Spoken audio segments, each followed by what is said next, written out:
Hoje eu quero falar sobre o olhar dos homens e o olhar de Deus. O olhar dos homens e o olhar de Deus é um tema que me pega muitas vezes. Às vezes, a forma que as pessoas nos veem, ela tem um poder muito grande de nos definir, de estabelecer um impulso ou estabelecer uma estagnação. Isso me preocupa muito, porque na maioria das vezes, até que o Senhor nos honre, nós não temos nenhum fruto para entregar. E na maioria das vezes, as pessoas na sua ignorância, na sua falta de experiência, acabam nos definindo pela circunstância que nós estamos passando, pelo mal olhado dessas pessoas, pelas suas obras da carne, e acaba estabelecendo em nós um estigma.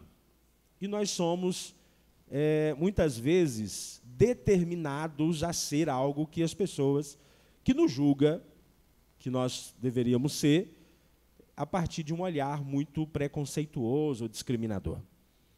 Mas é por isso que existe dois olhares. Existe o olhar dos homens e existe o olhar de Deus. Mas esses dois olhares, eles precisam, por nós, serem discernidos.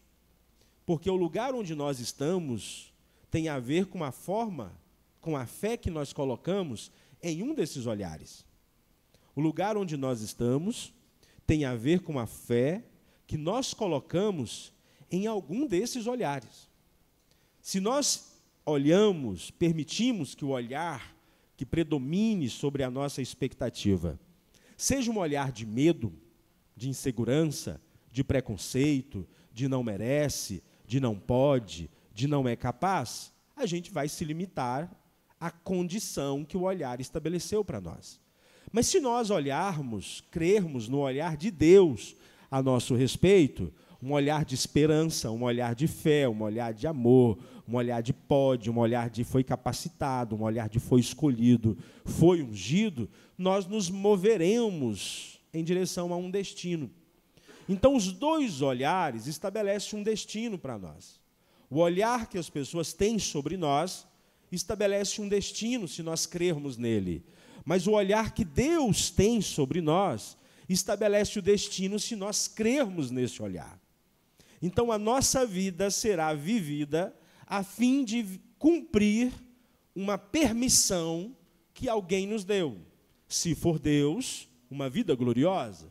Mas se for pessoas, uma vida humana, limitada, e muitas vezes, por pessoas malignas, uma vida muito restrita.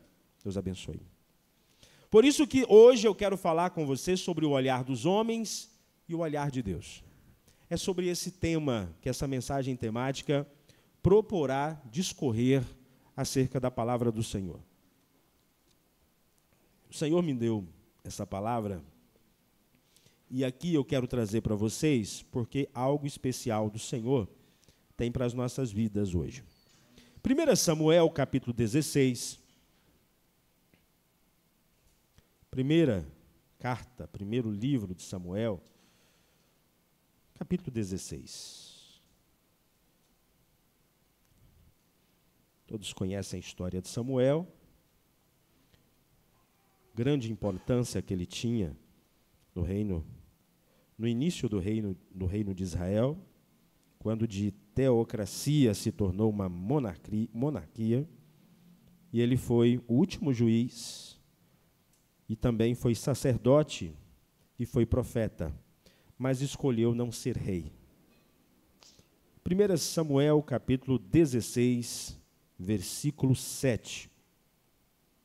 O texto diz assim, a parte A do texto diz assim, não se impressione com a aparência, nem com a altura deste homem. Eu o rejeitei porque não julgo como as pessoas julgam. Elas olham para a aparência, mas eu vejo o coração. A parte B do versículo estabelece o seguinte, o homem vê o que está diante dos olhos, porém o Senhor olha para o coração. O homem vê o que está diante dos olhos, porém o Senhor olha o coração. Todas as vezes que eu me deparo com esse tema, e é um tema recorrente no meu coração, porque em todo momento eu estou me medindo. Sempre me meço pela opinião das pessoas, porque eu acho que é muito importante nós sabermos o que as pessoas dizem sobre nós. O próprio Jesus se apropriou desse princípio quando pergunta: o que estão dizendo aí que eu sou? Quem que eles estão definindo sobre mim? Estão dizendo que o senhor é Jeremias, que o senhor é Elias, estão dizendo que o senhor é João, mas e vocês? Aí Pedro se levanta e dá aquela poderosa opinião sobre quem de fato Jesus é. Por isso, preocupar, se atentar ao que as pessoas dizem a seu respeito, não é algo totalmente negativo, é algo necessário. Até porque nós precisamos também da opinião das pessoas. Nós dependemos mais do nosso caráter do que da nossa reputação. Mas a nossa reputação não deixa de ser importante. Então, nós precisamos não concentrar toda a nossa esperança na reputação, mas considerar a opinião das pessoas sobre nós não é totalmente ruim. Por isso que, em algum momento, eu me encontro me medindo pelo olhar das pessoas. E eu sempre me pergunto, no meu convívio, será que de fato fulano está certo? Será que de fato fulana está correta? Será que a opinião de fato é verídica? E às vezes eu acabo perguntando para uma pessoa que talvez não seja a mais correta a ser perguntada, porque ela tem uma opinião enviesada ali, que é a própria esposa. E às vezes eu acabo ouvindo algo que possa me agradar, E ela até, para não me frustrar, acaba me dando uma opinião muito semelhante a de Pedro. Tu és o Cristo, o Filho de Deus, ali, e faz eu me sentir todo empoderado aí, Mas às vezes é muito importante que o olhar do outro seja percebido por nós. Nós temos que dar atenção ao olhar do outro. E eu sempre recordo da história de Nancy Edison, da senhora Nancy Edison, que é a mãe de Thomas Edison. A visão que ela tinha sobre o filho, que era diferente da visão que o professor do filho tinha sobre o filho. O olhar que o filho, a opinião, o olhar, o julgamento que o professor de Thomas Edison teve sobre o estado dele como aluno foi muito diferente do olhar, do julgamento e da opinião que a mãe teve sobre o filho. E nós conhecemos essa história, porque já trabalhamos ela aqui, mas eu quero começar essa palavra sobre o olhar que nós, dos homens, e o olhar de Deus, a partir dessa ilustração, para elucidar e clarear o coração de vocês. Coloca a luz aí, porque nós vamos mergulhar em referências bíblicas e trazer muita expectativa de Deus, muita revelação do céu para o nosso coração. A história nos diz que, um certo dia, o pequeno Thomas chegou em casa com um bilhete nas mãos e disse para sua mãe: o meu professor me deu este papel e pediu que eu entregasse somente para a senhora. Ela leu a carta em silêncio e os seus olhos encheram de lágrimas. Preocupado, o pequeno Thomas perguntou: o que diz a carta, mamãe? Com um sorriso suave e a voz embargada, ela leu em voz alta, abre aspas: seu filho é um gênio. Esta escola é pequena demais para ele e os professores não têm capacidade para ensiná-lo. Por favor, eduque você mesma. Fecha aspas. Olha bem, anos mais tarde, Thomas Edison se tornaria um dos maiores inventores da história e, após a morte de sua mãe, ao organizar seus pertences, ele encontrou um papel antigo dobrado em uma gaveta. Para sua surpresa, era a carta original enviada pela escola. O conteúdo verdadeiro dizia, abre aspas, seu filho é mentalmente instável e não pode continuar frequentando esta escola. Fecha aspas. Edson chorou por horas ao ler aquelas palavras. Em seu diário escreveu, abre aspas, Thomas Alva Edison era uma criança com dificuldades, mas graças à visão de uma mãe heróica e dedicada, tornou-se o gênio do século. mais tarde ele declarou: sou o resultado do que uma grande mulher viu e fez por mim. Eu quero que, a partir desse momento, trazer você para compreender que nós estamos sujeitos ao olhar das pessoas. E o olhar de algumas pessoas é de que nós somos instáveis, é de que nós não somos assertivos, é de que nós não temos potencial, é de que nós somos limitados, é de que nós somos um fracasso, de que nós somos tantas outras adjetivações que nos coloca no submundo da existência humana. Mas há um outro olhar, que é o olhar de Deus. Ou mesmo o olhar de pessoas que representam Deus entre nós. O olhar de pessoas que estão a serviço do inferno. Mas o olhar de pessoas que estão a serviço do céu. O olhar de pessoas que já perderam as escamas, nos veem como Deus nos vê. Mas há o olhar de pessoas que estão escamados ainda, como Saulo saía para matar os cristãos os judeus que haviam se convertido ao cristianismo. O olhar era de que eles não mereciam viver, até que as escamas que estavam em seus olhos caíram. E a partir do momento que eles enxergaram, que Paulo passou a enxergar o que Cristo enxergava naqueles cristãos, ele quis ser também um dos cristãos perseguidos. De perseguidor, cego, arrogante, altivo, ele se torna um humilde perseguido. Então, existem dois olhares sobre nós. E dois olhares que vão determinar o nosso destino. O olhar que Saulo tinha sobre os cristãos determinava a morte sobre os cristãos. Mas o olhar que Paulo tinha sobre os cristãos determinava a vida sobre os cristãos. E não só sobre os cristãos, mas os gentios, os judeus, que se convertia através do olhar misericordioso de Paulo. Eu quero que você reflita sobre isso, porque hoje eu quero trazer uma palavra de libertação para o nosso coração. Nós estamos sujeitos ao olhar das pessoas. E se nós permitirmos o olhar que as pessoas vindas, filhas das trevas, da escuridão, nos enxergam, mesmo pessoas da nossa casa, da nossa família, do nosso vínculo, da nossa cidade, do nosso bairro, da realidade que estamos inseridos, se nós permitirmos que o olhar delas fique sobre nós, nós seremos vítima da existência delas. Mas se nós permitirmos que o olhar de Deus sobre nós seja um olhar maior e mais legítimo, porque Ele de fato sabe quem Ele fez. O Senhor sabe quem Ele fez.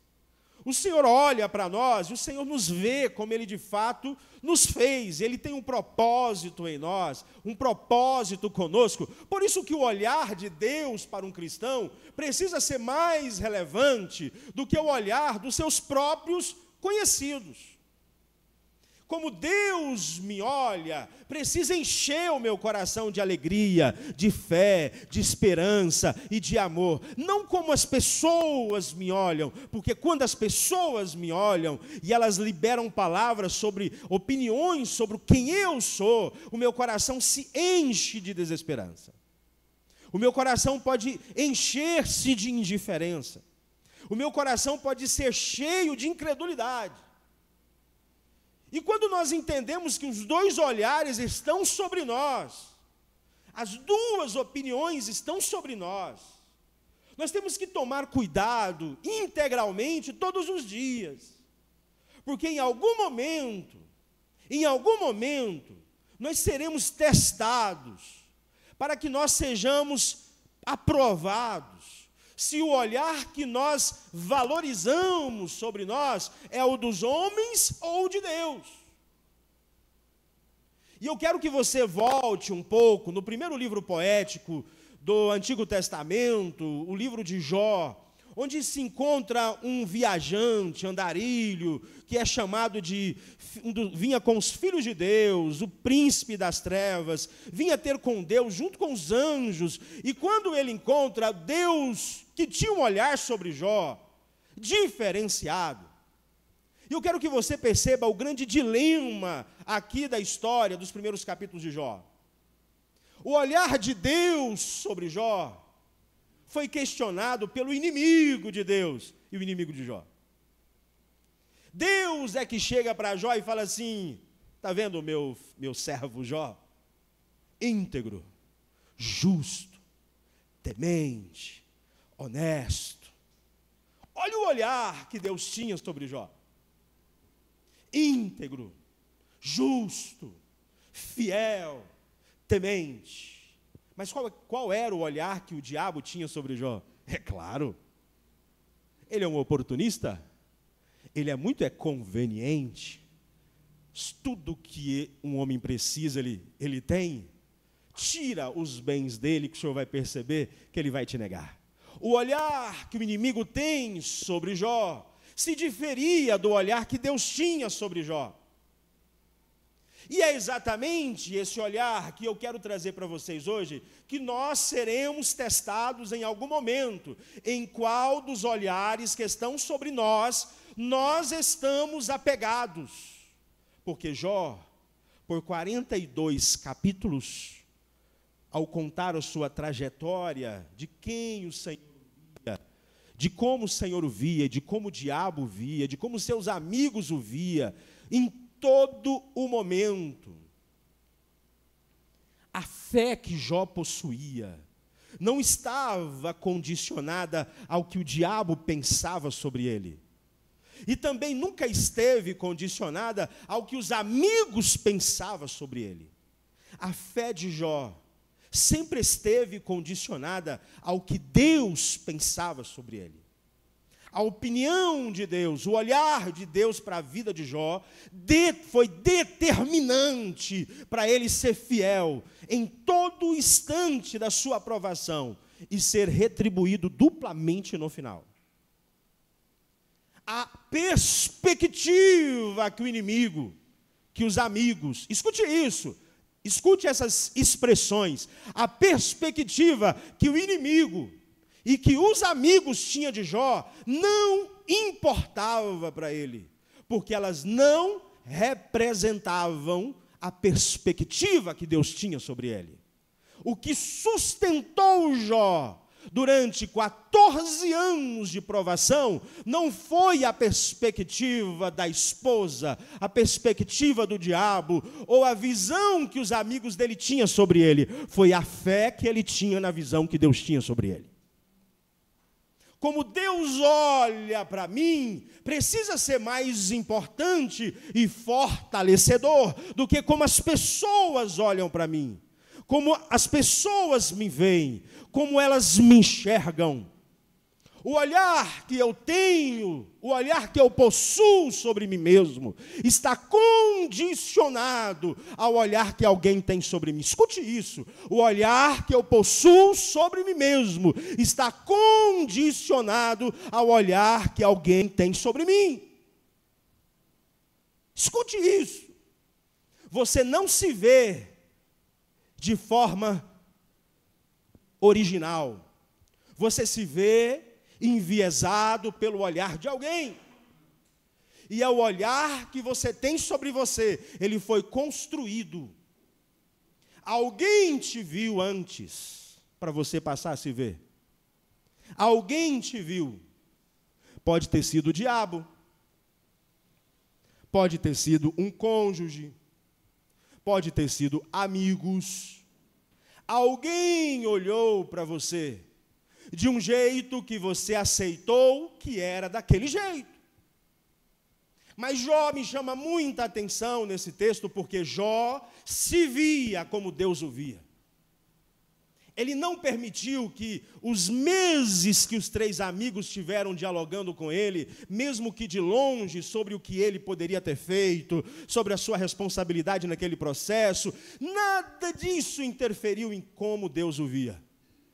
E é por isso que ele declara: olha, nada do que vocês estão dizendo faz sentido. O que eu sei é que o meu Redentor vive, e ele vai se levantar sobre a terra a meu favor. Ele nunca perdeu a perspectiva sobre como Deus o via. Existe o olhar dos homens e existe o olhar de Deus. Se a gente não tomar cuidado, quem define a nossa existência são os colegas de escola. que fazem bullying conosco. Se a gente não tomar cuidado, quem define a nossa existência são os nossos pais, são os nossos irmãos, são os nossos avós, é o nosso círculo de relacionamento, são os nossos vizinhos, é o bairro onde nós estamos inseridos, é a cultura do nosso país, é a opinião do nosso presidente, porque todas as pessoas têm um olhar sobre nós. Todas as pessoas têm um olhar sobre nós. E esse olhar pode nos prender no tempo e no espaço. Ou, se nós permitirmos e crermos que o olhar verdadeiro e quem nós somos de verdade tem a ver com quem Deus nos vê, e não com quem as pessoas nos veem, nós fluiremos a um destino diferente. O olhar do outro determina o destino da minha vida. Agora, a minha pergunta para você nesta noite é: você está acreditando no olhar de quem a seu respeito? Qual que é o olhar que está determinando o seu destino? É o olhar de Deus? É o olhar de alguém? É o olhar de uma pessoa, de algum amigo? É o olhar de algum familiar? É a perspectiva que alguém tem a seu respeito? Porque se for a perspectiva do diabo, de alguém, de algumas pessoas que não veem coisas boas em você, você está fadado a viver um destino limitado. Mas diante disso, a mãe, a senhora Nancy Edson, ela nos mostra com preciosidade que o olhar que ela tinha para aquele filho era muito diferente do que o professor tinha. E o olhar que ela teve para aquele filho mudou a história da humanidade, não só a história dele. Mas o olhar que ela tinha não era um olhar natural, era um olhar que Deus deu para ela. Era um olhar sem escamas, era um olhar sem cegueira, é um olhar com visão, e não um olhar por circunstância. É um olhar baseado no que ele se tornaria, não no que ele era naquele momento. Por isso que existe dois olhares. E é diante disso também que eu quero trazer para vocês os seguintes pontos aqui. É que nós vivemos em um mundo onde todos olham, onde julgam, onde rotulam.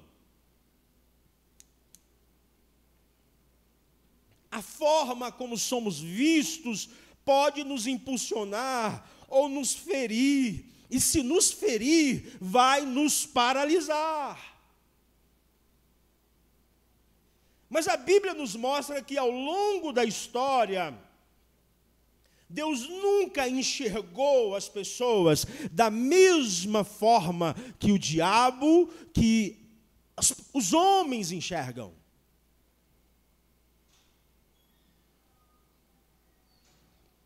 E talvez você que está me ouvindo, aqui ou de casa, você já foi mal interpretado. Você foi rejeitado. Você foi julgado mal. Você recebeu uma opinião determinante sobre o seu futuro, sobre o seu destino, sobre a sua realidade. Um olhar acompanhado de alguma palavra gerou morte na sua expectativa, gerou morte nos seus sonhos, gerou morte nos seus projetos. E esse olhar ainda está sobre você porque você passou a acreditar que aquele olhar definia a sua identidade. E enquanto o olhar que eu acredito define a minha identidade, eu me torno aquilo que o outro me vê. Mas a boa notícia é que Deus não vê como o homem vê. É essa a mensagem de Deus para Samuel, diante dos 7 filhos de Jessé. Esse aí não. Tira esse homem daí, esse aí não vai ser rei no meu reino. De jeito nenhum, você vê pela aparência, Samuel, eu vejo o coração. Você está de olho na formosura, você está de olho na expertise, você está de olho na experiência, você está de olho na capacidade, você está de olho no físico, você está de olho na estatura, mas eu estou de olho naquele que está servindo lá no pasto, aquele que está obedientemente servindo no anonimato, aquele que não busca aparecer, não busca chamar atenção, aquele que busca simplesmente obedecer. Os homens vão escolher a partir daqueles que se exibem. Deus vai escolher a partir daqueles que servem em silêncio. Os homens vão escolher a partir daqueles que parecem ser. Deus vai escolher a partir daqueles que são. Essa é a boa notícia. E o maravilhoso dessa notícia é que a partir de então, eu não estou com a minha vida determinada pela opinião de ninguém. Porque aquele que me conhece já determinou para onde eu vou. E a opinião dele é maior do que a opinião do diabo, é maior do que a opinião dos amigos, principalmente dos inimigos. Porque para onde eu vou, só Deus pode me levar. E o que Ele tem para mim, Ele vai se responsabilizar em conduzir, em preparar a condução, porque Ele que vai me levar, não sou eu que vou. Por isso que às vezes o olhar das pessoas sobre nós, de fato, determina quem somos, mas é o olhar de Deus quem muda a nossa história e nos leva para lugares onde nós jamais humanamente chegaríamos. Mas aonde está a minha fé? Em quem eu tenho crido? A minha esperança está na opinião de quem a meu respeito? É sobre isso que eu quero que você prepare o seu coração para a gente entender à luz da palavra de Deus. A forma como as pessoas nos veem pode limitar a nossa caminhada, mas a forma como Deus nos vê revela nosso verdadeiro propósito. Amém? Existem olhares sobre você.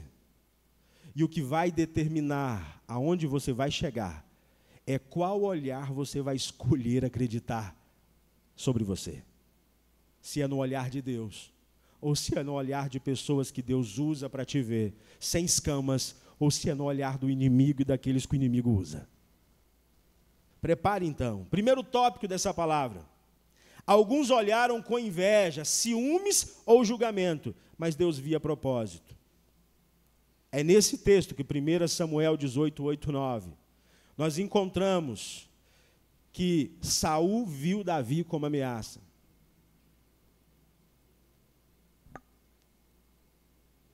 Escute isso aqui, gente. Saul viu Davi como ameaça. O texto diz assim: então Saul se indignou muito, e desde aquele dia em diante Saul olhava, olha a palavra, olhava Davi com inveja. E o que é inveja? Alguém que não merece, alguém que não pode ter.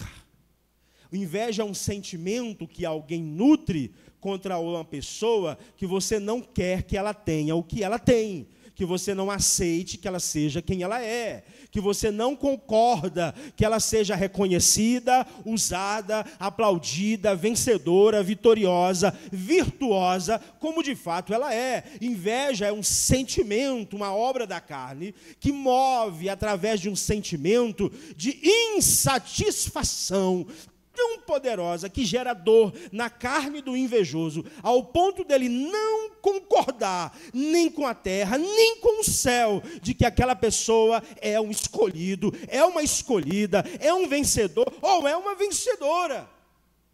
Saul olhava para Davi com inveja. Ele não aceitava. E deixa eu dizer algo para você. Davi poderia ter dito assim: tudo bem, Saul, eu não vou mexer com mais nada.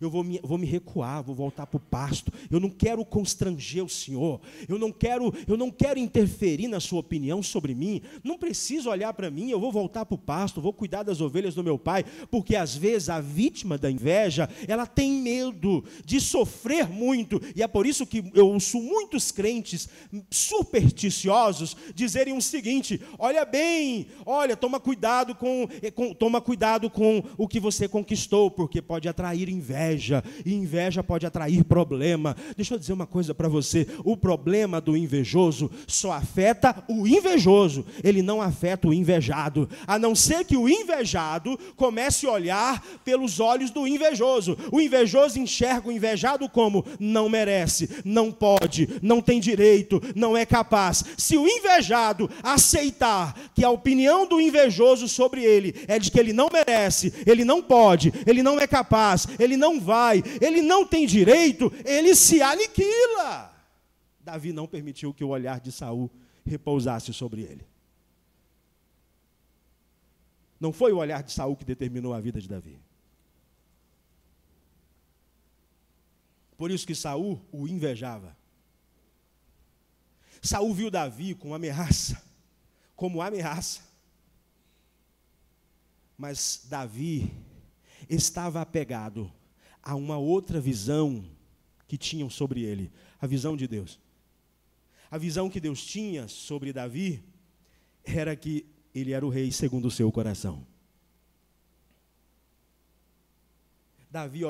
Saul olhava para Davi como alguém que não merecia, Deus olhava para Davi como alguém que ele escolheu.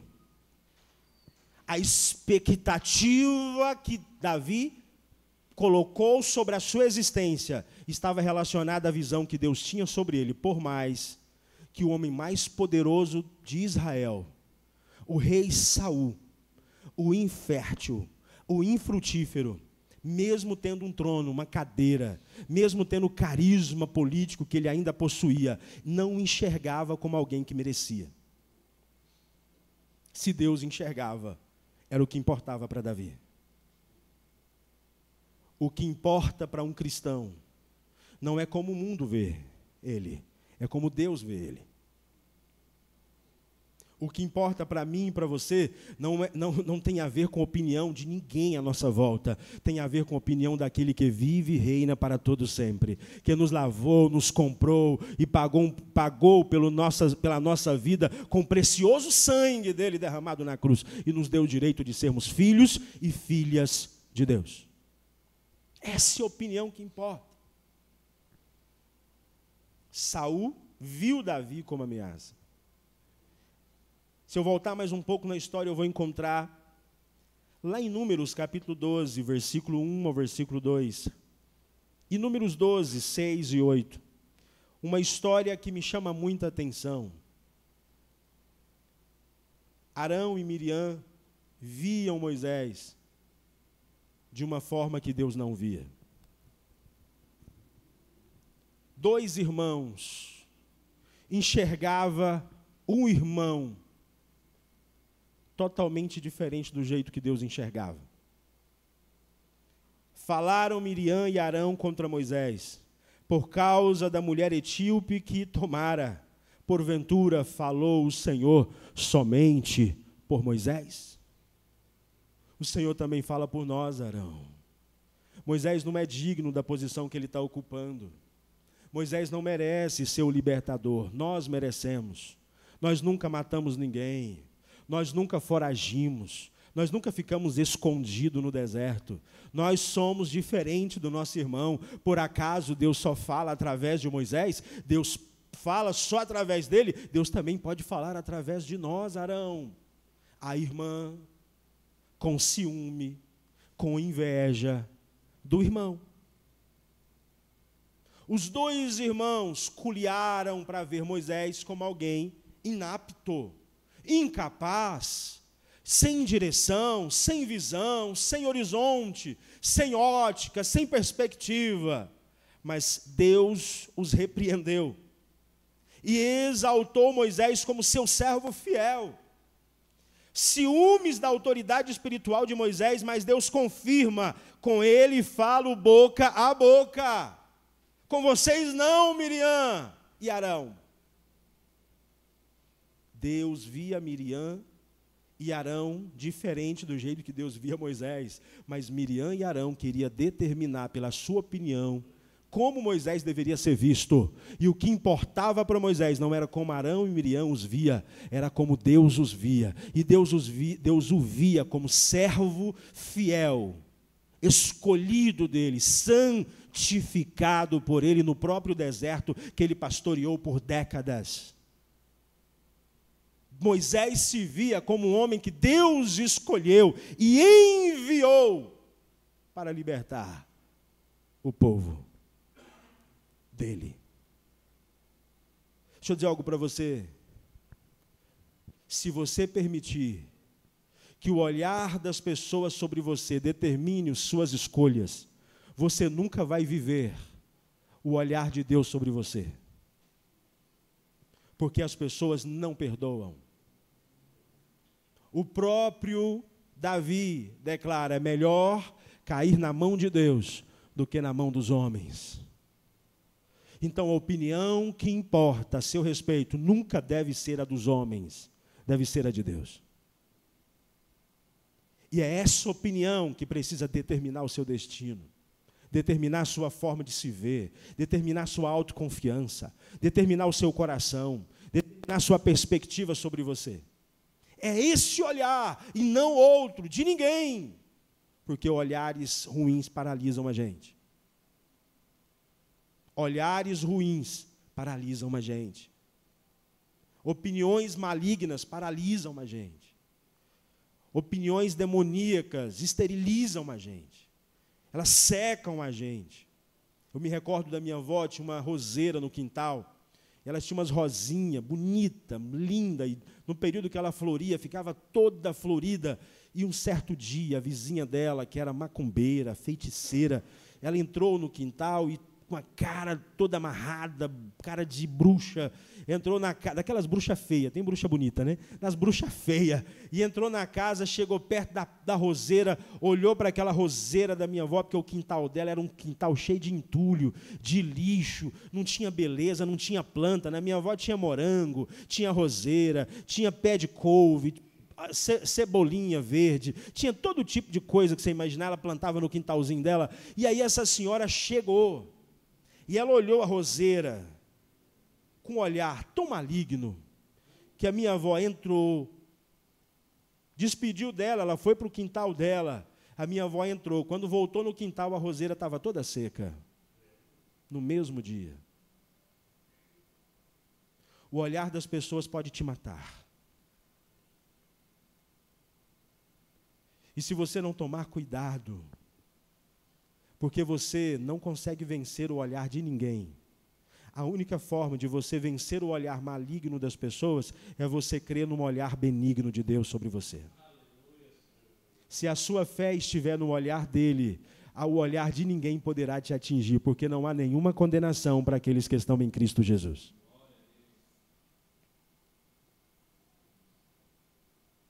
Os irmãos de Moisés culiaram contra ele, se movimentaram contra ele, porque eles viam Moisés como inapto, como não merecedor. Mas sabe, irmãos, Deus o via diferente. Falando ainda de irmãos, os irmãos de José o odiaram por seus sonhos. Deus dá um sonho extraordinário para José. José sai todo empolgado e conta o sonho para os irmãos e conta o sonho para o pai. Mas em Gênesis 37, versículo 4 e versículo 5, abre aspas, seus irmãos o odiavam por causa dos sonhos, fecha aspas.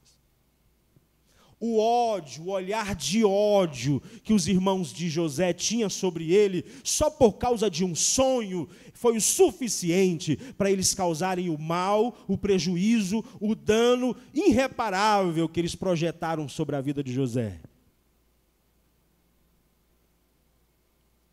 Mas José nunca permitiu acreditar que ele merecia aquele ódio, que ele era digno daquele ódio. A fé de José estava na visão que Deus tinha dado para ele, não na visão que os irmãos tinham sobre ele. O olhar de José estava no olhar de Deus sobre ele, e não no olhar dos irmãos sobre ele. Os irmãos o vê como indigno, Deus o vê como escolhido. A perspectiva que José tinha da sua vida não ficou condicionado ao trauma que os irmãos causaram nele, porque o causador de traumas é alguém que enxerga segundo o inferno, mas o causador de libertação, de cura, é alguém que enxerga segundo o céu. E José só se via como Deus o via. José não se olhava como os irmãos o olhavam. José poderia muitas vezes dizer assim: nossa, por que eu fui ter esse sonho?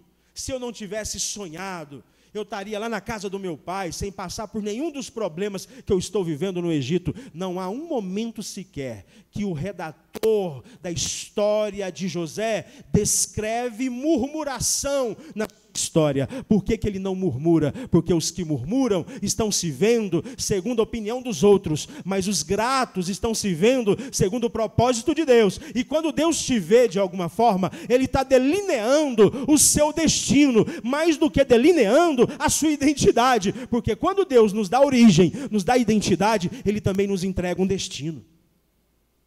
O destino de José não foi determinado pelo olhar que os irmãos tinham sobre ele, mas pelo olhar que Deus deu para ele. Então, aonde está a sua esperança? No olhar dos que te julgam, te condenam, te odeiam, te invejam, te enciumam, ou no olhar daquele que tudo sabe, que tem todo o poder nos céus e na terra, e tem um propósito extraordinário para a sua vida? É nesse olhar que nós, como cristãos, precisamos firmar os nossos passos. Por isso que os irmãos viram arrogância, mas Deus estava revelando o propósito. Deus via um libertador que salvaria toda a família, enquanto os irmãos viam arrogância, petulância, soberba por parte de José, ao assumir que ele seria o líder da família. Deus estava revelando o propósito. Tem gente que não entende, porque a forma que ele te vê não é a forma que Deus te vê. Tem gente que não entende, escute isso, tem gente que não te entende, porque a forma que ele te vê não é a forma que Deus te vê. Tem gente que não te entende. E nunca vai entender. E não adianta você tentar convencer. Porque Deus não abriu os olhos dele, Deus abriu o seu. Deus não deu visão para eles, Deus deu visão para você. Deus não fez eles enxergarem o que Deus fez você enxergar. Tem gente que não entende. Entenda isso.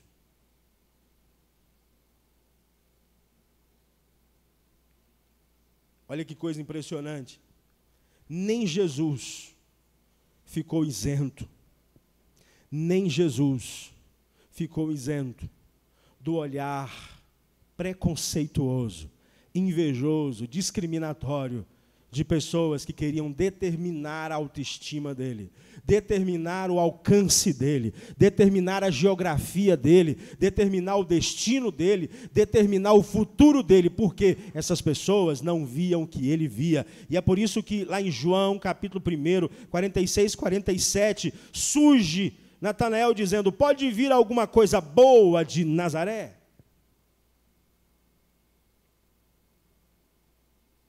Olha a perspectiva, olha o olhar que é lançado sobre Jesus.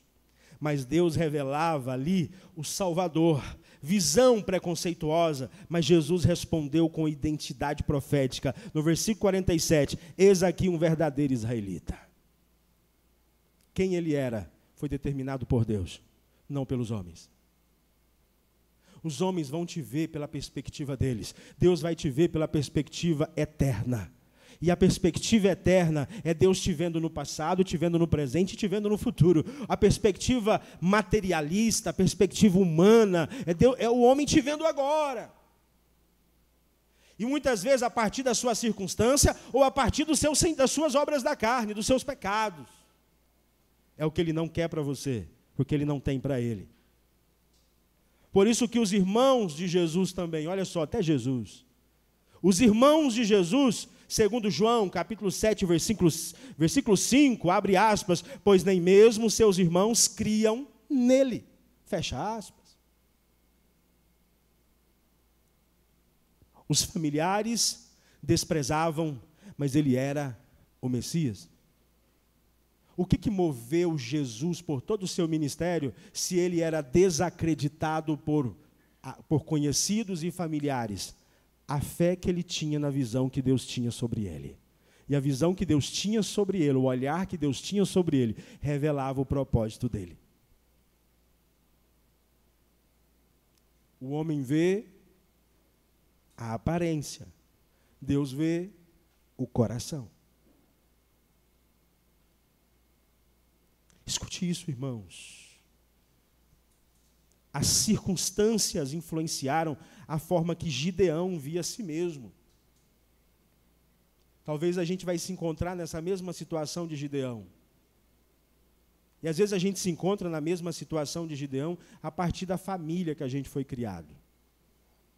A partir da cidade que a gente cresceu. A partir da realidade financeira que nós temos. A partir dos relacionamentos que nós já alcançamos. Quando o Senhor chama Gideão para se levantar como juiz em Israel, capítulo 6, versículo 15, ele abre aspas, Senhor meu.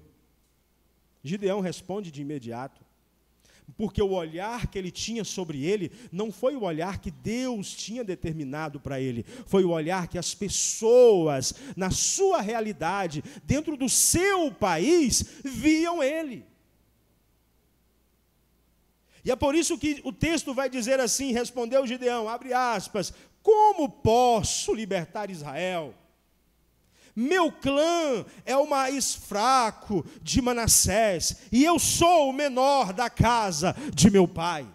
Por que ele se via desse jeito? Porque Israel inteiro o via desse jeito. Sabe o que é extraordinário? É que não me importa se uma nação inteira te vê de um jeito. Não me importa quantas pessoas te veem daquele jeito. Não importa se é um povo, se é um continente, se é o mundo inteiro que olha para você de uma determinada forma. O que importa é como Deus te vê. E eu quero que você entenda isso, que isso é reacionário. Você não pode permitir que o olhar de ninguém à sua volta determine a sua existência, como Gideão permitiu. Gideão olha para ele pela ótica das pessoas e não pela ótica de Deus. Deus está falando com Gideão e ele está se apresentando pela opinião do outro. Ei, sou eu que te chamei. O que eu tenho para você, ninguém que te vê como fraco, pequeno e pobre tem. Eu que determino quem você é. E é por isso que Gideão era improvável aos olhos humanos, mas foi escolhido por Deus.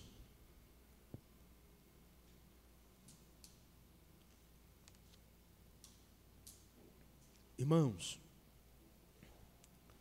muitos ainda são presos a julgamentos humanos, opiniões humanas, críticas, preconceitos, discriminação. Muitos ainda são determinados, têm se destinado a viver a partir de um limitador humano. Limitador de um olhar humano. Pela origem, pela aparência, pela estação da sua vida. Quantas pessoas não se inferiorizam porque permite que a opinião do outro determine que ela não é merecedora? Porque ela não é bela, porque ela não atinge os padrões de beleza, porque ela não é alta, porque ela não é loira, porque ela não é grande, porque ela não é pequena. Quantas pessoas? E todas as vezes que nós permitimos que a opinião de alguém determine aonde eu devo chegar, eu estou ignorando a opinião daquele que me fez do jeitinho que eu sou. Que me escolheu a partir do que ele tem para a minha vida, não a partir de como as pessoas me veem, mas a partir de como ele me vê. Eu estou respondendo ao meu Salvador, ao meu Criador, com incredulidade. Porque a minha fé verdadeira está na opinião dos outros, não na opinião de Deus.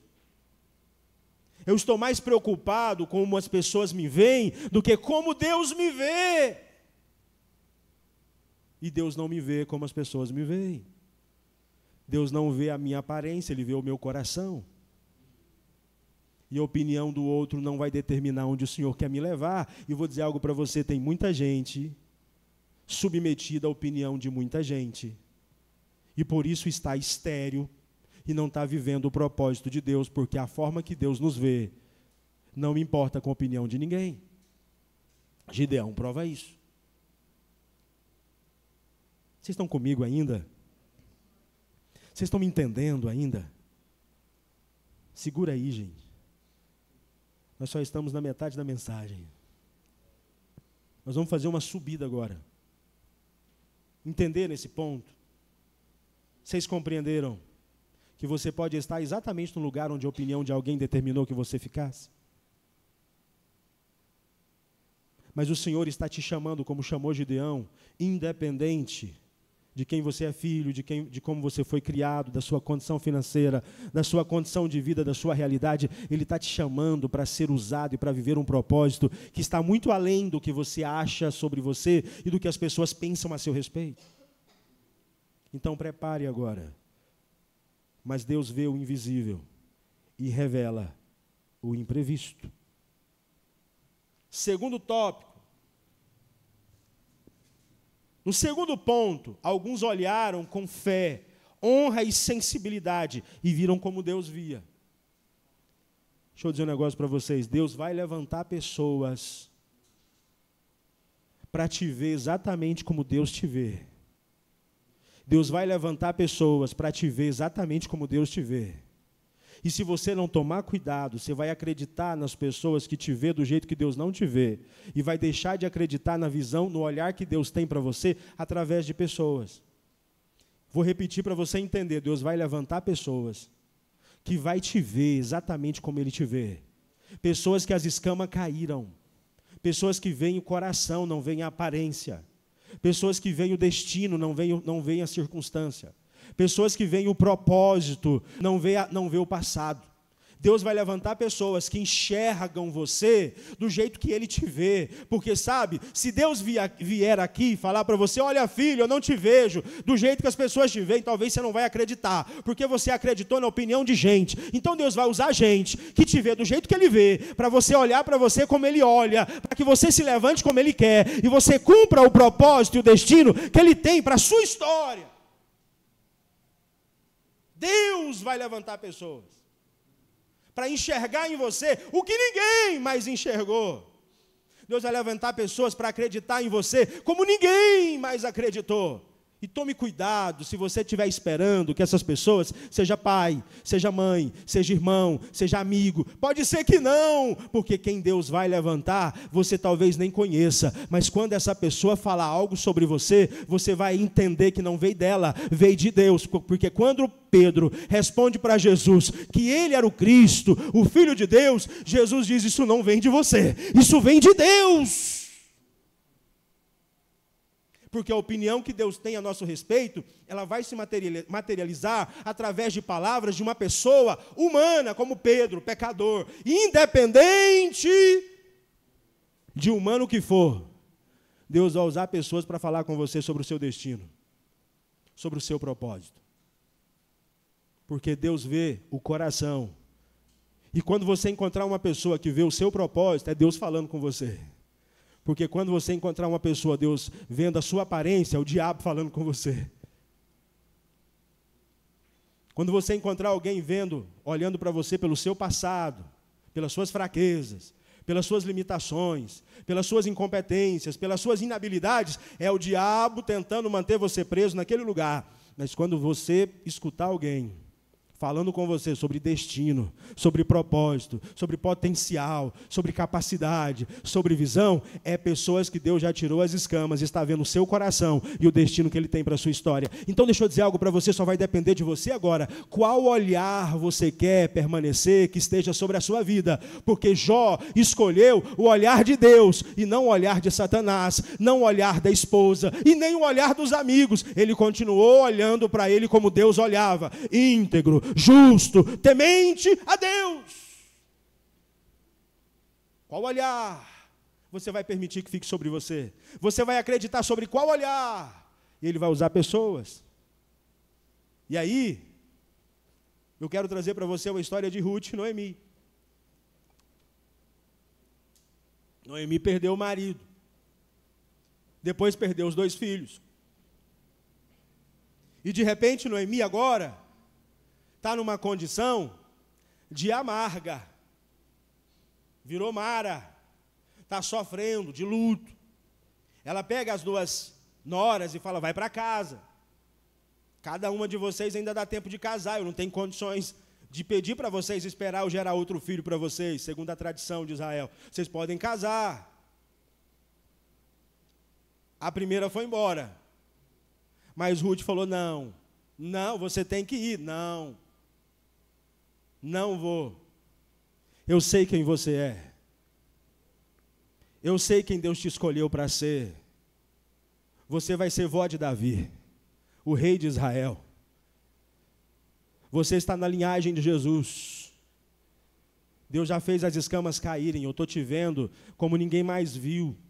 E eu não te abandonarei. O seu Deus será o meu Deus. O seu povo será o meu povo. Onde você deitar, eu deitarei também. Deixa eu dizer algo para você. Não precisava ninguém mais dizer que foi Deus que estava falando. Deus vai falar através de pessoas. Ruth grudou em Noemi. Não arredou o pé. Não deixou ela sozinha, idosa.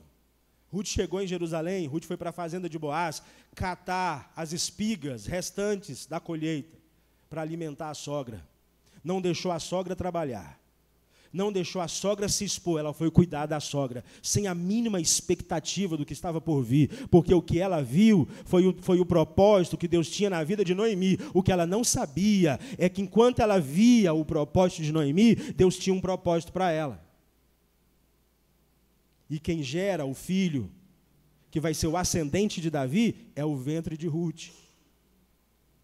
E ele é entregue para Noemi criar. Sabe nisso? É nesse ponto que Ruth, capítulo 1, 16, 17, abre aspas, aonde quer que tu fores, irei eu. Fecha aspas. Tem pessoas que Deus vai usar para te ajudar a enxergar o que Deus enxerga a seu respeito. Ruth 2:20, ela escolheu honrar, mesmo em meio à perda. Ruth vê Noemi como referência, e Noemi a vê como bênção na vida dela. Ruth viu Noemi como uma guia e um legado. Nós falamos de Saul perseguindo Davi. Saul enxergava Davi com inveja. Mas o filho de Saul, o herdeiro do trono de Saul, já olhava para Davi como Deus olhava. Saul via Davi como o inferno via, como o inferno queria que Davi desistisse. Mas Jonatas, filho de Saul, via Davi como Deus via. 1 Samuel 18:1-4, abre aspas, Jonatas fez aliança com Davi porque o amava como a sua própria alma, fecha aspas. Você não vai encontrar em nenhum outro texto bíblico uma pessoa que amou outra pessoa com a própria alma, como Deus permitiu que Jonatas amasse Davi. Esse amor aqui é dom de Deus. Amor de alma. E esse amor aqui salvou Davi. Foi esse amor que poupou Davi da lança de Saul. Porque Deus vai colocar pessoas na sua vida que vai te ver exatamente como Ele te vê. Porque Ele vai ser provedor, Ele vai ser libertador, Ele vai ser salvador, Ele vai ser redentor, Ele vai ser remidor. Ele vai ser usado por Deus para mudar a sua história e te colocar no destino que Deus tem para a sua vida. Foi isso que Jonatas representa na vida de Davi. O olhar dos homens e o olhar de Deus. Agora, o olhar de Deus materializado por homens. Que Deus tirou as escamas dos olhos e agora vê o que Deus vê. Sabe, enquanto o pai via ameaça, o filho viu o irmão. Jonatas viu o coração de Davi, enquanto Saul via ameaça. Saul via a influência de Davi, enquanto Jonatas viu o que Deus viu. O que Deus vê, irmão? Coração.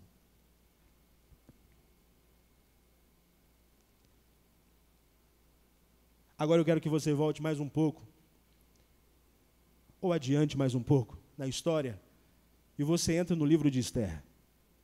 Uma menina órfã, de pai e de mãe, criada pelo primo. Foi tão bem criada que quando Vaste, a rainha, foi tirada do cargo, passou-se um ano, preparou-se a seleção da Miss Pérsia, para escolher a sucessora da rainha, uma nova esposa. O que acontece? A órfã, criada pelo primo, a que na opinião das pessoas não tinha linhagem, não tinha direito, não tinha legado, não tinha importância, não tinha relevância, o que acontece com ela agora? O primo via nela o que Deus via nela. É o primo que leva ela para o palácio. Inscreve ela no concurso, matricula ela na academia das candidatas à rainha, e ela vence a seleção de Artaxerxes. É o primo que vê, mas o primo que vê não vê como os homens veem, ele vê o que Deus vê. Ele tão vê o que Deus vê, que quando surgiu a perseguição de Amã, ele olha para ela e fala assim, quem sabe, não foi para esse momento que o Senhor te colocou aqui. Ele sabe que não foi ele que colocou ela lá. Ele só viu o que Deus viu, então ele só matriculou ela. Ele só leva ela, quem colocou ela lá foi Deus através dele. Ele entende que ele via o que Deus via e ele fazia o que Deus faria se estivesse entre nós. Os olhos dele estão a serviço dos olhos de Deus. Enquanto os olhos de Amã estão a serviço do inferno. Tentando matar todos os judeus, perseguir todos os judeus, matar Mardoqueu, inclusive matar Esther.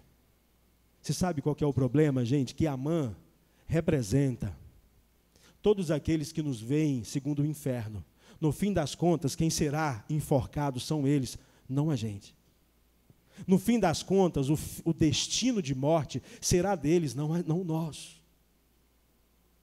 Mas quando você tem um Mardoqueu na sua vida, te vendo como Deus te vê, te impulsionando, te levando para frente, te levando para um propósito, para o destino que Deus tem na sua vida, valorize. Mesmo que você tenha que jejuar 3 dias e 3 noites para tomar uma decisão, entenda que você está dentro do centro da vontade de Deus.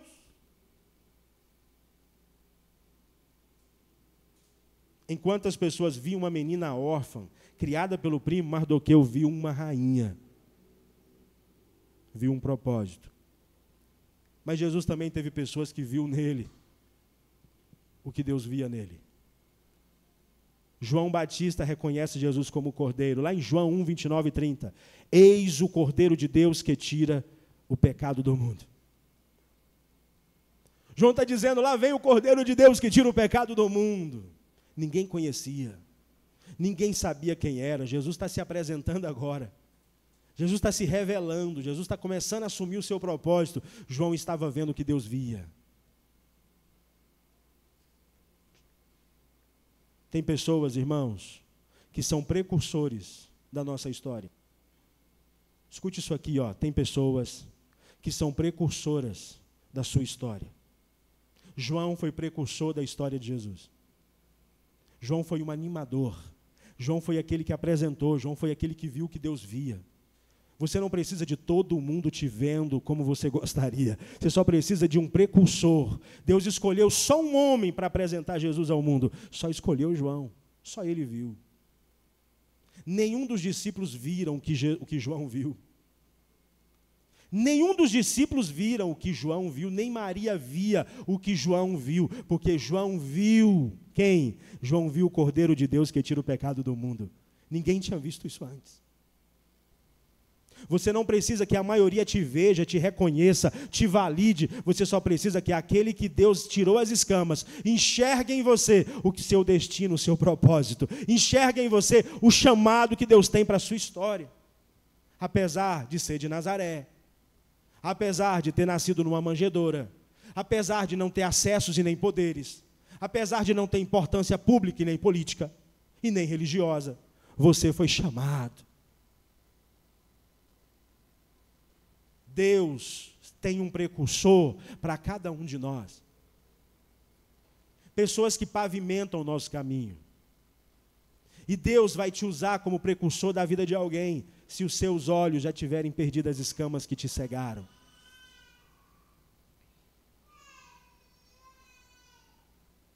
Ana também é uma referência. 1 Samuel 1, 27 e 28, abre aspas, porque este menino orava eu, e o Senhor me concedeu a petição. Ana vê propósito em seu filho, consagra-o ao Senhor. Barnabé viu Paulo como irmão, não como ameaça. Lá em Atos capítulo 9, versículo 26 e 27, abre aspas, todos temiam Paulo. Todos temiam Paulo, pelo que ele já havia feito. Mas Barnabé, tomando-o consigo,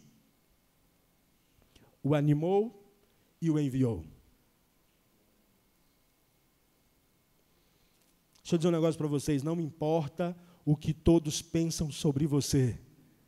O mais importante é sobre o que Deus pensa sobre você e sobre a pessoa que Deus vai usar para dizer quem você é. Pessoas que veem o seu coração e não veem a sua aparência. Enquanto os outros tinham medo, Barnabé acolheu. Enquanto a igreja tinha medo de Paulo, Barnabé viu o chamado de Paulo. Vocês estão entendendo, gente? Vocês estão recebendo aí? Ver como Deus vê exige maturidade, renúncia do ego. Escute isso aqui, ó. Ver como Deus vê exige maturidade, renúncia do ego, discernimento espiritual e obediência ao Espírito Santo de Deus. Agora, para fechar. O olhar de Deus revela valor onde os homens veem desprezo. O olhar de Deus revela valor onde homens veem desprezo. 1 Samuel 13:14, Davi era segundo o coração de Deus. Atos 9:15, Paulo era um vaso escolhido. Gênesis 50:20, José, o mal que intentaram, Deus tornou em bem. Isaías 53:2-3, Jesus foi desprezado, mas era o Salvador. A opinião de todo mundo não pode ter importância sobre quem nós somos em Deus. Ou mais importância do que a opinião de Deus sobre nós.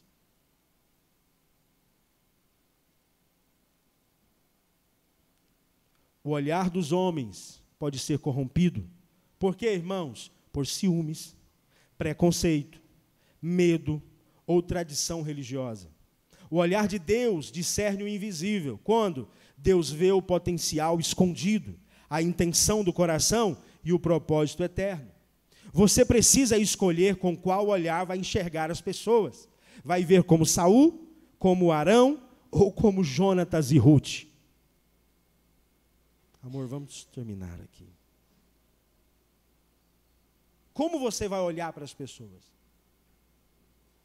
Como Saul? Você vai ver como Arão? Como Miriam? Ou você vai olhar para as pessoas como Jonatas olhou para Davi e como Ruth olhou para Noemi? Seja como Deus. Enxergue com propósito e graça. Veja os filhos, líderes, irmãos, como instrumento do céu. Olhe para as pessoas como Deus olha. Veja as pessoas como Deus vê. Veja o ministério das pessoas como Deus vê.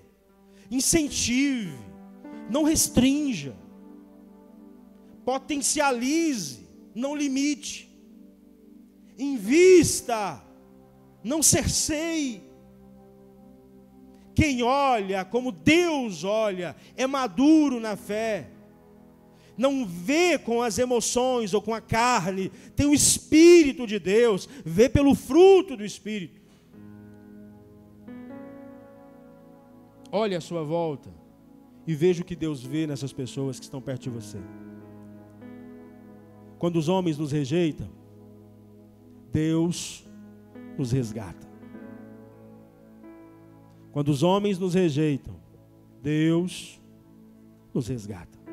Quando nos julgam pelo passado, Deus nos chama pelo futuro. Quando nos julgam pelo passado, Deus nos chama pelo futuro. Gideão era julgado, então logo passou a se julgar pelo passado dele, mas Deus estava falando com ele, chamando ele para um futuro que Deus tinha para ele. Deus não olha para a embalagem, Ele vê o destino. Você está sendo visto por olhares humanos? Qual olhar está determinando a sua identidade? Qual olhar está determinando o seu destino? Os humanos? Rotulado pela sua história, seu momento, seu passado, sua aparência? Tem muita gente que não gosta de ser submissa a ninguém, não é verdade? Mas todos nós estamos nos submetendo à opinião de alguém, à crítica de alguém, ao desprezo, a um julgamento, a um preconceito. Todos nós estamos debaixo da perspectiva de alguém. A questão é debaixo de qual perspectiva, de qual olhar você quer ficar. O olhar de quem te vê com escamas nos olhos, ou o olhar de quem te vê sem escamas nos olhos. O olhar de quem te vê segundo a natureza pecaminosa, ou o olhar de quem te vê segundo a natureza do Espírito, a natureza de Cristo, a mente de Cristo e os olhos de Cristo a seu favor, a seu respeito. Você está submetendo a sua identidade e o seu destino a qual olhar? Quem que manda em você? Quem que dá ordem para você todos os dias? Quem que determina a sua vida, a sua história, as suas escolhas? A opinião das pessoas ou a opinião de Deus? O olhar dos homens ou o olhar de Deus? Quem que determina se você procrastina ou se você resolve os problemas que vêm às suas mãos? A opinião das pessoas ou a opinião de Deus? Você está sendo visto por olhares humanos? Mas o que Deus vê? Ele vê o seu coração. Ele vê além das máscaras e das aparências que nós criamos para viver em sociedade. Ele vê potencial onde ninguém enxerga nada. Zacarias capítulo 4, versículo 10, ainda falando disso, o profeta diz assim: quem despreza o dia das pequenas coisas? Quem é o louco que despreza o dia das coisas pequenas? Mateus 3,17 diz assim: este é o meu filho amado, em quem me comprazo.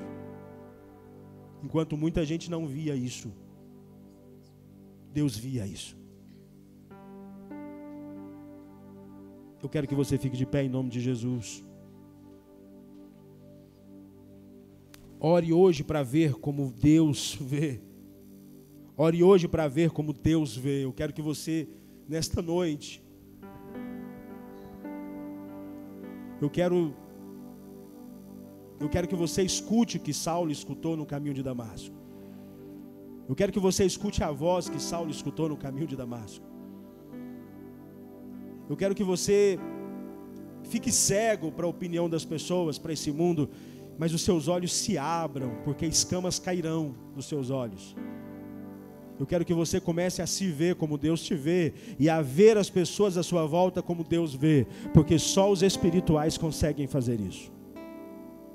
Eu quero te desafiar nesta noite a não ser daquele grupo que vê o limite do outro, ver a aparência do outro, como o próprio profeta Samuel foi tentado a ver. Eu quero que você seja do grupo que vê o coração do outro, que vê o destino do outro, que vê o propósito do outro.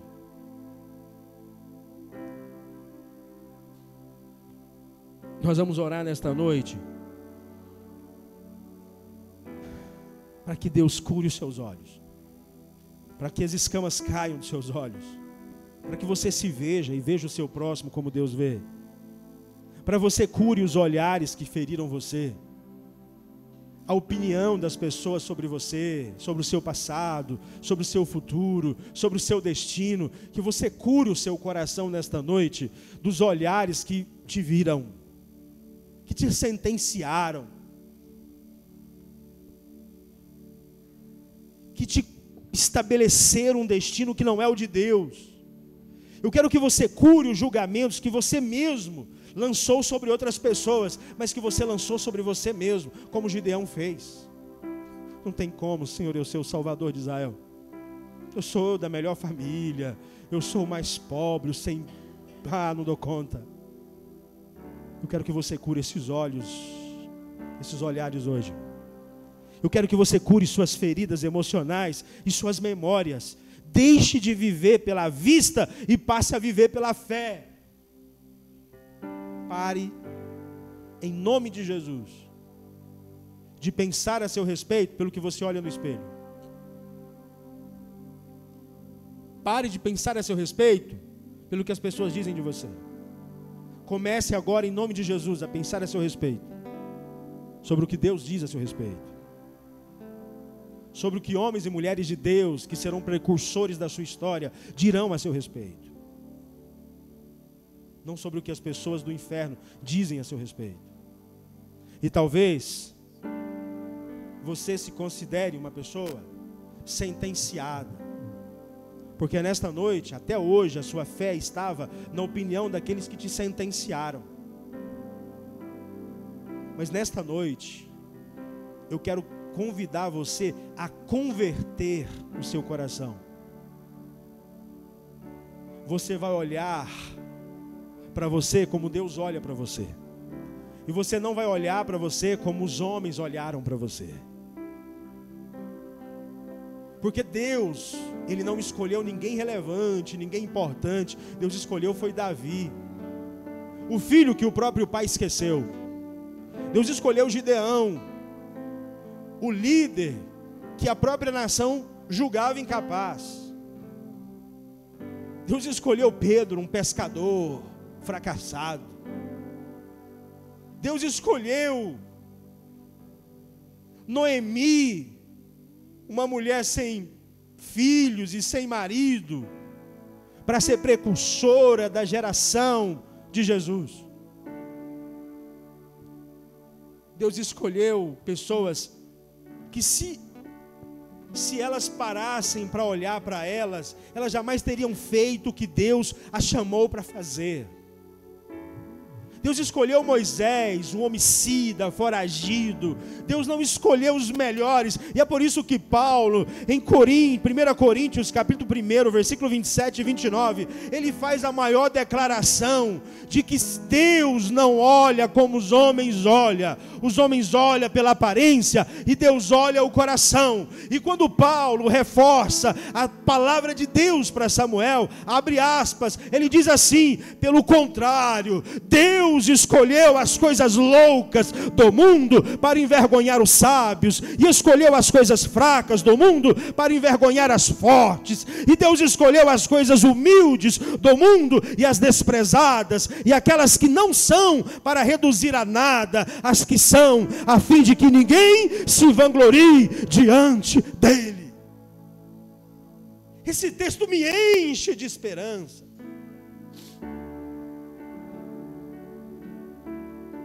Esse texto me enche de esperança.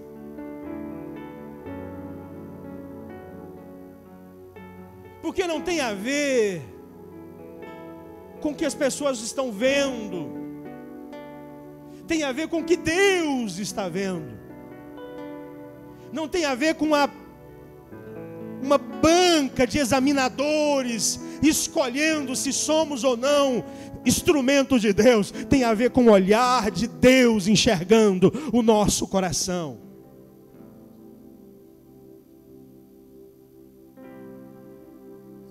É nisso que nós temos que nos apegar. Deus tem um destino extraordinário para cada um de nós aqui dentro. Que nem olhos viram, nem ouvidos ouviram o que Deus já preparou para nós.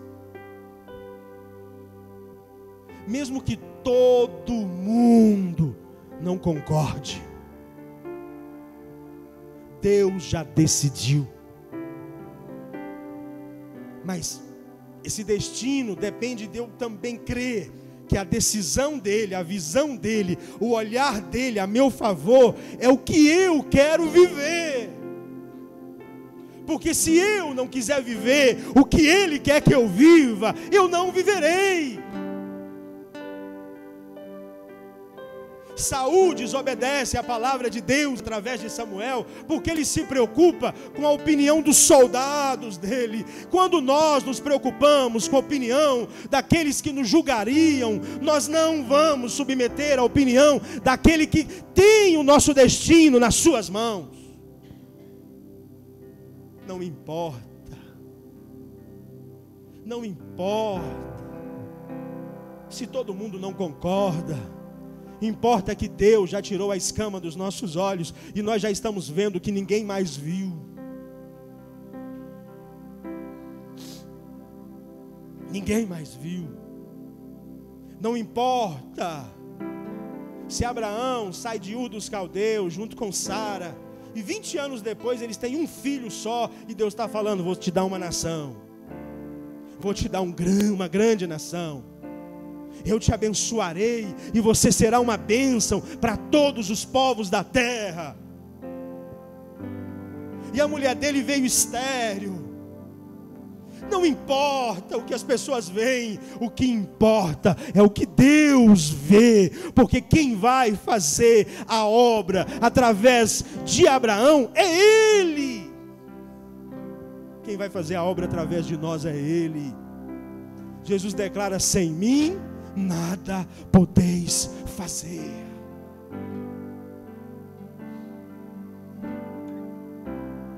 Eu me deparei com uma história que eu quero finalizar compartilhando ela com vocês.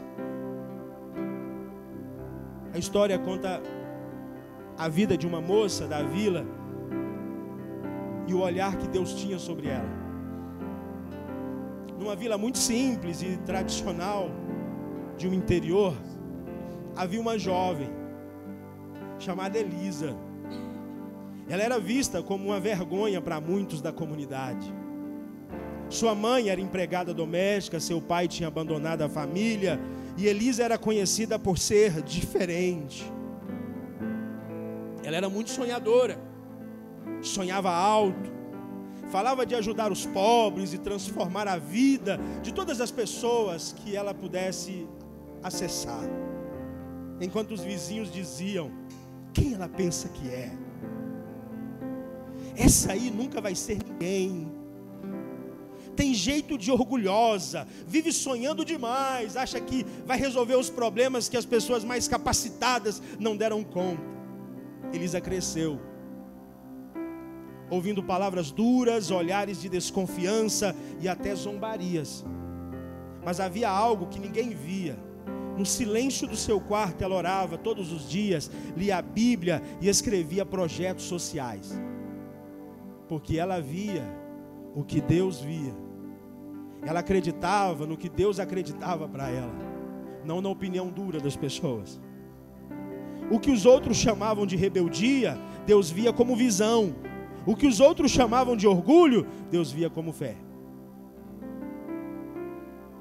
Anos depois, Elisa voltou para a vila, agora como uma mulher formada, fundadora de uma ONG, palestrante, mentora de jovens. Ela começou a cuidar da mesma vila que um dia desprezou. E então muitos começaram a dizer: nunca imaginamos que ela chegaria tão longe.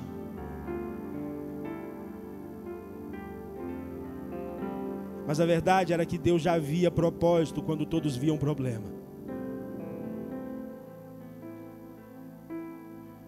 O extraordinário de Deus vai sempre depender de qual olhar sobre você vai acreditar. Se é o olhar que Deus tem, ou se é o olhar que os homens têm. Se é o olhar dos que têm escamas, ou se é o olhar dos que perderam as escamas espirituais. Hoje eu quero que nós oremos então. Eu quero que você nesta noite peça ao Senhor que nos ensine a ver como Ele vê. Eu quero me ver como o Senhor me vê. Porque às vezes é muito difícil olhar para mim, dentro da minha circunstância, e enxergar que Deus ainda tem alguma coisa. Principalmente quando você ouve pessoas que a opinião dela é muito importante para você, e quando elas abrem a boca, elas não alimentam os seus sonhos. Ela joga brasa viva sobre brotos de planta que seca tudo dentro de nós.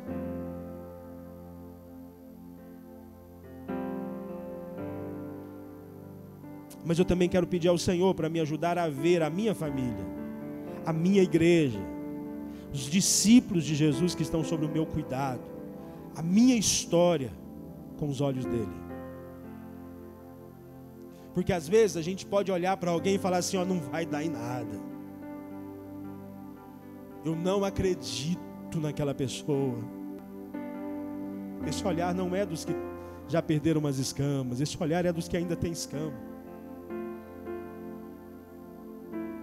Esse olhar é dos humanos, não o olhar do Espírito. Esse olhar é dos que andam pela vista e não dos que andam pela fé.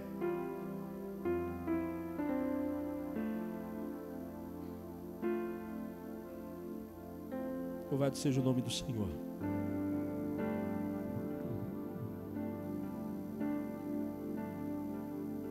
A mãe do Thomas Edison viu o que Deus via naquele menino.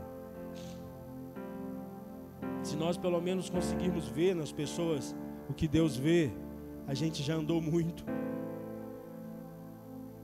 Mas antes, gente, de nós vermos o que Deus vê nas pessoas, nós não vamos conseguir fazer isso enquanto nós também não vermos em nós o que Deus vê em nós. Porque o olhar que eu tenho para mim é o olhar que eu tenho para o outro. A Bíblia diz que os meus olhos é a candeia do meu corpo. A candeia pode escurecer ou ela pode iluminar. Como eu me vejo, é como eu vejo. Se você quer ver as pessoas como Deus vê, comece a olhar para você como Deus olha. Não mais pela aparência, mas pelo propósito.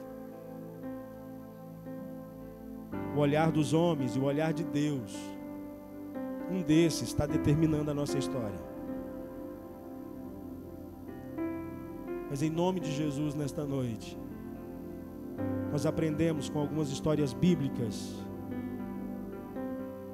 que nós precisamos nos ver como Deus vê, que nós precisamos olhar para as pessoas como Deus olha, que nós precisamos enxergar o que Deus enxerga em nós. Deus não está preocupado com o seu passado, para isso Ele crucificou o Filho dele, para te lavar, te remir, te redimir, te purificar, te santificar, te expiar de todos os seus pecados. Ele não está preocupado se você veio suja, com dívida, se você veio contaminada, pecadora, se você já sujou o seu nome. Ele vai limpar o seu nome com o precioso sangue dele, porque se você se vê como Ele te vê, Ele vai limpar o seu nome, limpar a sua mente, limpar o seu coração, purificar tudo em você e vai te dar um destino.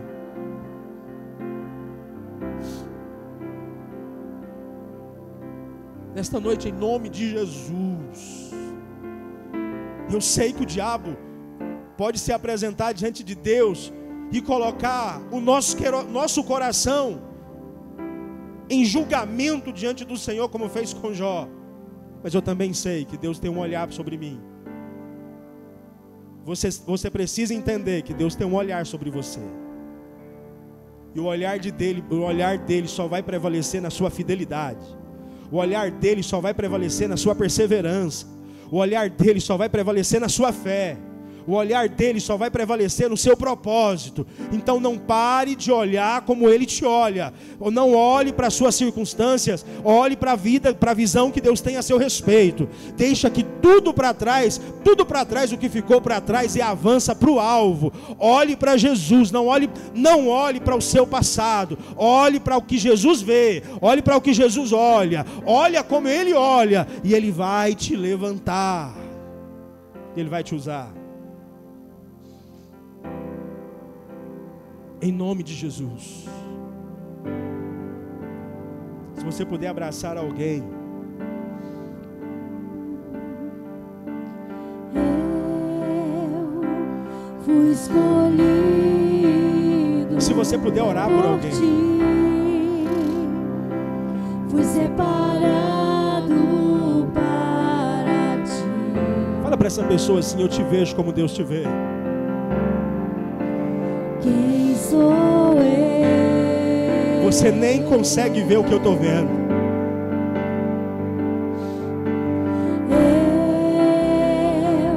não era a escolha de ninguém. Jamais alguém olhou pra mim. Quem sou eu para ti?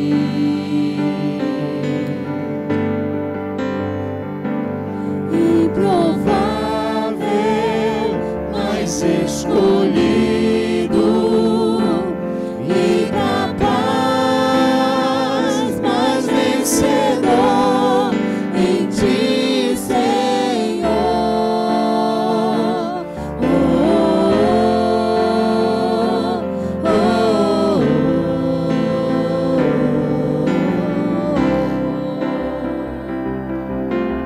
eu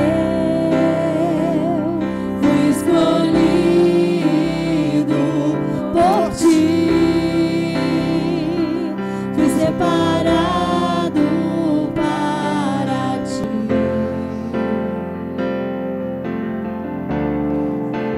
Quem sou eu? Para com o Gilmar ali também. Eu não era a escolha de ninguém. Jamais alguém olhou pra mim. Quem sou eu para ti?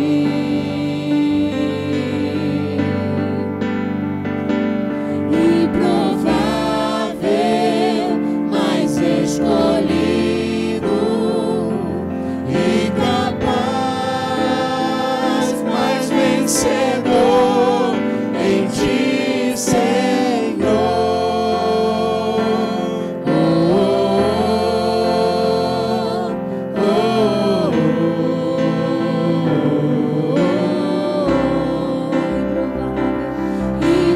improvável, mas escolhido, incapaz, mas vencedor em ti, Senhor. Oh, oh,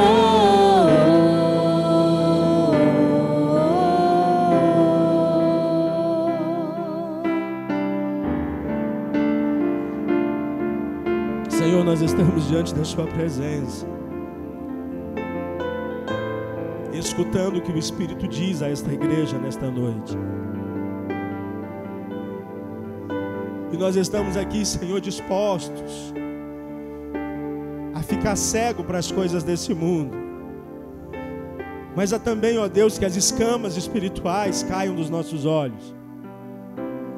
Nós estamos aqui, Senhor, nesta noite, dispostos a ver o que o Senhor vê nas pessoas, a ver em nós o que o Senhor vê para nós, e a ser na vida daqueles que estão à nossa volta, aqueles que veem o que o Senhor vê, aqueles que, como Mardoqueu, que como Ruth, Deus, que como Barnabé, como Jonatas, viram, ó Deus, o que o Senhor via.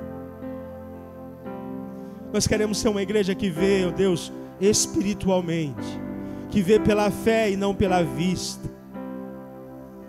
Senhor, nós vemos essa igreja transformada, Senhor. Nós vemos essa igreja cheia de pessoas resgatadas, restauradas, libertas, ó Deus.